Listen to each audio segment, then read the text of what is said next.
બુદ્ધ પૂર્ણિમા એટલે કે વૈશાખી પૂર્ણિમા, એ વૈશાખી પૂનમના દિવસે ભગવાન બુદ્ધનો જન્મદિવસ, એનો જ્ઞાન પ્રાપ્તિ દિવસ અને એમનો મહાપરિનિર્વાણ, એ ત્રણેય બુદ્ધ પૂર્ણિમાના દિવસે, વૈશાખી પૂનમના દિવસે, એટલે ભારત અને સહિત સમગ્ર વિશ્વમાં જે વૈશાખી પૂનમ છે એ બુદ્ધ પૂર્ણિમા તરીકે ઉજવાય છે. તો આપણી સાથે જોડાયેલા માનનીય ઋષિ ભારતીજીને આપણે વિનંતી કરીએ કે સમસ્ત કોળી સમાજ, સમસ્ત પછાત સમાજ, જે બાબા સાહેબ, ડોક્ટર બાબા સાહેબને માનવા વાળા તમામ આંબેડકરવાદીઓ, બુદ્ધને માનવા વાળા ભારત અને વિશ્વના લોકોને તમે બુદ્ધ પૂર્ણિમા નિમિત્તે શું સંદેશ આપવા માંગો છો, ઋષિ ભારતીજી? ઝલકારી ચેનલના માધ્યમ દ્વારા બધા જ પ્રેક્ષક મિત્રોને બુદ્ધ પૂર્ણિમાના નમો બુદ્ધાય. મારી દ્રષ્ટિએ બુદ્ધ ભગવાનનું જે પ્રાગટ્ય થયું ઈસવીસન પૂર્વે 5મી 6ઠી સદીનો જો ઇતિહાસ તપાસીએ તો એ સમયે એક કોળી સમાજે તો ગૌરવ લેવો જ રહ્યો કે આપણી વંશ પરંપરામાં આવી મહાન વિભૂતિનું પ્રાગટ્ય થયું. પણ મારી દ્રષ્ટિએ મને એમ લાગે છે કે એક સમાજ કરતા પણ સમગ્ર માનવ જાતિના કલ્યાણ માટે ભગવાન બુદ્ધનું પ્રાગટ્ય થયું હતું. આપણા માટે ગૌરવની વાત છે, પરંતુ સૂરજ જ્યારે પ્રગટે ત્યારે સૂરજ સમસ્ત માનવ જાતિનો હોય છે. એટલે આપણે થોડા ઉપર ઉઠી અને થોડી વાતો કરીએ. મને બુદ્ધ ભગવાનની એક વાત એ ગમે છે કે જે આમ્રપાલીને સૂત્ર આપ્યું હતું કે અપદીપો ભવ, અર્થાત મોક્ષ જોઈતો હોય, નિર્વાણ જોઈતો હોય તો ગુરુ હંમેશા માર્ગદર્શક બને છે. મોક્ષ ખુદ એ વ્યક્તિ કે સાધકે મેળવવો પડે છે. આ બુદ્ધે વાસ્તવિકતાનો ઉપદેશ એ સમયે આપ્યો હતો. અને એ સમયની સદી આપણે જો જોઈએ 4મી ને 5મી સદી ઈસવીસન પૂર્વેની, ત્યારે હિન્દુ ધર્મમાં ઈશ્વરના નામે, વેદોના નામે જે અધર્મ ફેલાયો હતો એને નાબૂદ કરવા માટે ભગવાન બુદ્ધે જે ક્રાંતિકારી પગલા ઉઠાવ્યા હતા એમાં હતું કે વેદ ખોટા છે, ભગવાન છે નહીં. અને અમુક કહેવાતા પંડિતોને પણ એને નકાર્યા હતા. અને એટલા માટે કહેવાતા અમુક સ્વાર્થી જે લોકો હતા એ સમયમાં પંડિતો, એને ભગવાન બુદ્ધનો વિરોધ એ દ્રષ્ટિ કર્યો હતો, કારણ કે પોતાની આજીવિકા સ્ટોપ થઈ હતી. પરંતુ હું એક લેખકનું નામ ભૂલું છું, એને એમ કીધું કે ઉસ સદી में भगवान बुद्ध जैसा नास्तिक और भगवान बुद्ध जैसा आस्तिक एक साथ पाना इस पृथ्वी में नामुमकिन है.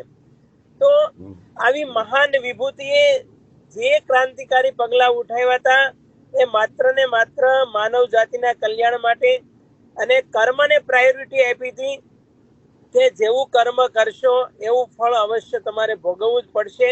કારણ કે ઈશ્વરના નામે અધર્મ થતો હતો, વેદોના નામે અધર્મ થતો હતો અને કર્મકાંડને નામે અધર્મ થતો હતો. એટલે આ અધર્મમાંથી, આ પાપાચારમાંથી બહાર લાવવા માટે સમગ્ર માનવ જાતિને ભગવાન બુદ્ધે કર્મનો સિદ્ધાંત આપ્યો હતો. અને એ કર્મના સિદ્ધાંત પ્રમાણે આ આખી માનવ જાતિ ચાલે છે.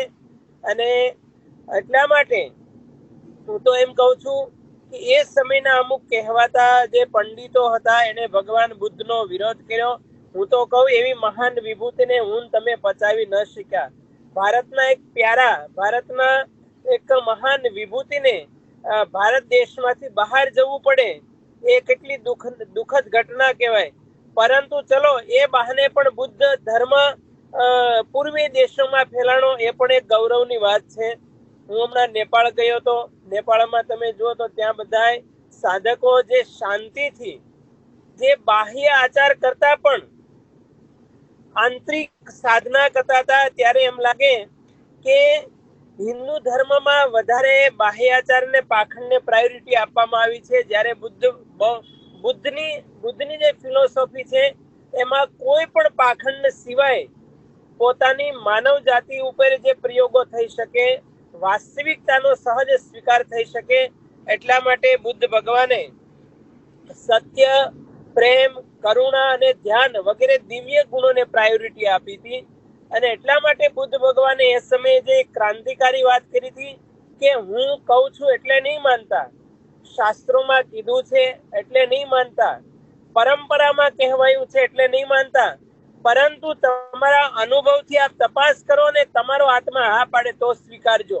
આટલી સ્વતંત્રતા જે ગુરુ આપી શકે, જે ભગવાન બુદ્ધ આપી શકે, બાકી કોઈનામાં એવી ક્રાંતિકારી સ્ટેટમેન્ટ આપવાની તાકાત એ સમયમાં નહોતી.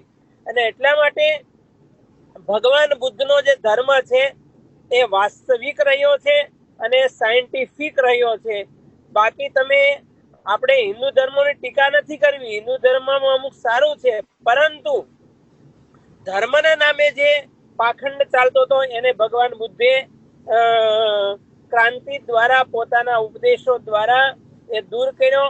અને સહજ માનવ જીવન કઈ રીતે જીવી શકાય અને પોતાનો આત્માનો ઉદ્ધાર ખુદ વ્યક્તિ જ કરી શકે એ વાસ્તવિકતાના દર્શન એ સમયે ભગવાન બુદ્ધે કરાવ્યા હતા. અને વર્તમાન સમયમાં પણ જે પણ બુદ્ધિશાળી લોકો છે એ હંમેશા સ્વીકારશે કે બુદ્ધ ભગવાનનો જે ધર્મ છે એ જ વાસ્તવિક છે. અને વિશ્વ પણ એક સમય એવો આવશે કે વિશ્વ પણ બુદ્ધના માર્ગે ચાલશે અને સાયન્સ પણ આ ભગવાન બુદ્ધના ધર્મને ફોલો કરશે. એનું ગૌરવ સમગ્ર માનવ જાતિને લેવું રહ્યું. અને બુદ્ધ પૂર્ણિમાના પરમ પાવન દિવસે હું તો એમ કહું કે જે સાધકો છે, જે ભિક્ષુઓ છે, જે ભંતેઓ છે, જે ભગવાનના પરમ સત્યના માર્ગે, ભગવાન બુદ્ધના માર્ગે ચાલે છે, એના હૃદય કમળમાં પૂર્ણિમા જેવો ચંદ્ર ખીલે અને પરમ શાંતિનો અનુભવ થાય. અને ખોટા આટાટો, પાખંડ, ખોટા વાદ વિવાદો, ખોટા અમુક શબ્દો, ખોટી માન્યતાઓ, એ અંધશ્રદ્ધાઓ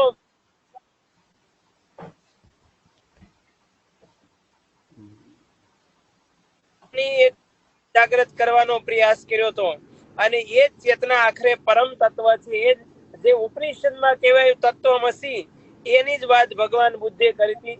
કારણ કે ભગવાન બુદ્ધના વિચારધારામાં ઔપનિષદિક વિચારધારા હતી, પરંતુ એ વિચારધારાને પોતાના જીવનમાં ચરિતાર્થ કરી અને સમગ્ર માનવ જાતિને ઉપદેશાત્મક બોધ આપ્યો હતો પાલી ભાષામાં, જેનું ગૌરવ સમગ્ર માનવ જાતિને લેવું રહ્યું.